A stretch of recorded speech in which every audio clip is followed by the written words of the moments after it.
శ్రీ మహాగణాధిపతయే నమః, శ్రీమాత్రే నమః. మాచిరాజ్ భక్తి ప్రేక్షకులందరికీ నమస్కారం. యక్షిణీ దీపం అంటే ఏంటో, యక్షిణీ దీపం వెలిగిస్తే ఎలాంటి శుభ ఫలితాలు కలుగుతాయో ఈ వీడియోలో మనం తెలుసుకుందాం. మనకి ఉత్తర దిక్కు వైపు యక్షిణీ దేవతలు అని ఉంటారు.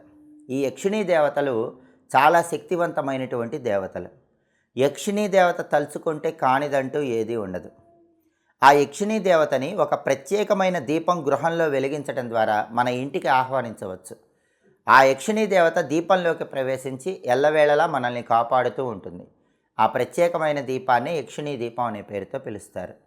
ఈ యక్షిణీ దీపాన్ని ఎలా వెలిగించాలంటే, మంగళవారం పూట మీరు చక్కగా స్నానం చేసి మీ ఇంట్లో దక్షిణ దిక్కు వైపు ఈ యక్షిణీ దీపాన్ని వెలిగించాలి. అంటే కేవలం పూజ గదిలోనే కాదు, హాల్లో కానీ, బెడ్రూమ్లో కానీ, కిచెన్లో కానీ ఎక్కడైనా సరే దక్షిణ దిక్కులో ఈ యక్షిణీ దీపాన్ని వెలిగించాలి. యక్షిణీ దీపం పెట్టేటప్పుడు అక్కడ ఎలాంటి దేవీ దేవతల ఫోటోలు ఉండకూడదు. కేవలం దక్షిణ దిక్కులో మీ ఇంట్లో ఒక పీట ఏర్పాటు చేయాలి. ఆ పీటకి పసుపు రాసి కుంకుమ బొట్లు పెట్టాలి. ఆ పీట మీద బియ్యపు పిండితో త్రిభుజాకారంలో ముగ్గు వేయాలి. ఆ తర్వాత ఎర్ర చందనం అని ఉంటుంది. ఆ ఎర్ర చందనాన్ని కొద్దిగా నీళ్ళలో తడిపి ఆ ఎర్ర చందనంతో ఈ త్రిభుజాకారం మధ్యలో హృం అనే అక్షరం రాయాలి.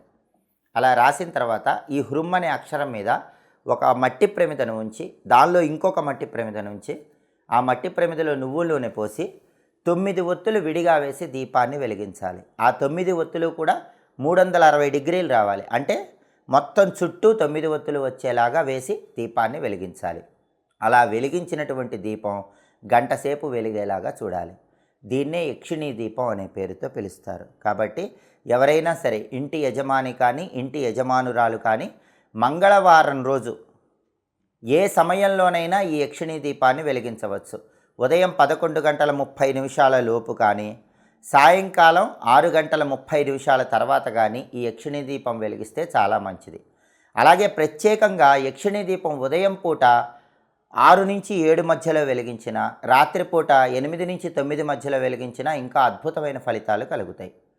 ఈ యక్షిణీ దీపాన్ని మంగళవారం పూట వెలిగించి గంట సేపటి వరకు కొండెక్కకుండా చూసుకోవాలి.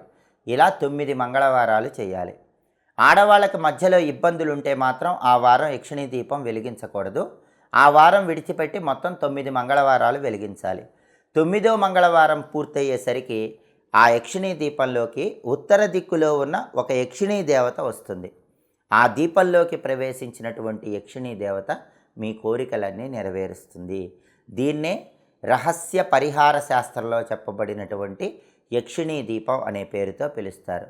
ఈ యక్షిణీ దీపం ప్రధానంగా రియల్ ఎస్టేట్ వ్యాపారం చేసే వాళ్ళకి బాగా కలిసి వస్తుంది. అప్పులు తీరిపోవటానికి కలిసి వస్తుంది. సొంతింటి యోగం తొందరగా లభించటానికి కలిసి వస్తుంది. ఎవరైనా ప్రాపర్టీస్ కొనుక్కోవాలంటే, ల్యాండ్ కానీ, హౌస్ కానీ, పొలం కానీ కొనుక్కోవాలన్నా, లేదా మంచి రేటుకి అవి అమ్ముడుపోవాలన్నా, రియల్ ఎస్టేట్లో బాగా డీల్స్ అవ్వాలన్నా ఈ యక్షిణీ దీపాన్ని 9 మంగళవారాలు వెలిగించండి. ఈ దీపాన్ని వెలిగించడం ద్వారా యక్షిణీ దేవత దీపంలోకి ఆవాహన జరిగి అద్భుతమైనటువంటి శుభ ఫలితాలు కలుగుతాయి. మీరు అనునిత్యం అనేక రకాలైన ఆర్థిక సమస్యలతో సతమతం అయిపోతున్నారా? వృధా ఖర్చుల వల్ల ఇబ్బందులు ఎదుర్కొంటున్నారా? అప్పుల సమస్యల్లో ఉక్కిరిబిక్కిరి అయిపోతున్నారా? మొండి బాకీల సమస్యలు మిమ్మల్ని వేధిస్తున్నాయా? కుటుంబంలో మనశ్శాంతి లేదా? ఆరోగ్యపరంగా ఇబ్బందులు ఎదుర్కొంటున్నారా? వీటన్నిటికీ కూడా ఏకైక మార్గం మాచిరాజు భక్తి ఛానల్. మాచిరాజు భక్తి ఛానల్ చూస్తే వీటన్నిటికీ కూడా చాలా సులభమైనటువంటి పరిహార మార్గాలు తెలుస్తాయి. కాబట్టి మా మాచిరాజు భక్తి ఛానల్ చూసి మీ సమస్యలన్నీ తరిమికొట్టండి. మా వీడియోస్ మీకు నచ్చినట్లయితే మా ఛానల్ని లైక్ చేయండి, కామెంట్ చేయండి. మా ఛానల్ వీడియోస్ 10 మంది మిత్రులకు షేర్ చేయండి. మా ఛానల్ని సబ్స్క్రైబ్ చేసుకోండి. పక్కన ఉన్న బెల్ సింబల్ నొక్కటం మాత్రం మర్చిపోకండి. సర్వే జనాః సుఖినో భవంతు. స్వస్తి.